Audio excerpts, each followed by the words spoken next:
Я достар, бастауышты да бітірдік. Орта буынға қадам басқалы жатырмыз. Ол жақтағы өмір қалай екен? Менің естуімше енді лафа бітті. 5-ші сыныпта бәрі қиын. Бір мұғалім емес, түрлі апайлар сабақ береді екен. Олар бізді еркелетпейді. Көп ұрсады ма екен? Жоғары сыныптағы апайлар қатал ма екен?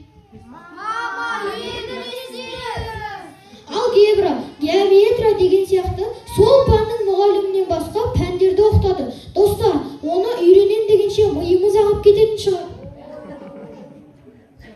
Достар, енді бізге асханадан тегін тамақты бермейтін болды.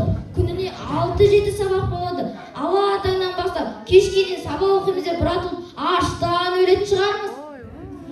Достар, енді қоңырау кезінде былай жүгіре алмайтын болдық. Алда-жалда жүре қалсақ, бастауыш емессіңдер деп ұрсатын шығар.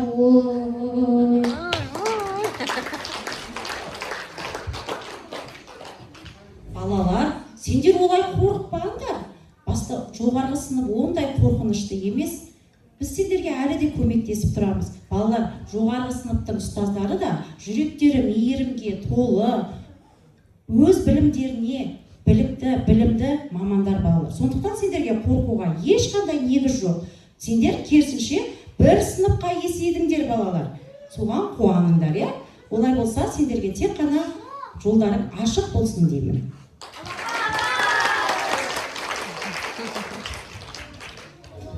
Достар, енді біз тағы бір сынып жоғарылап, орта буынға өтеміз. Апайларымызға сөз келтірмей, сабағымызды жақсы оқуға тырысайық.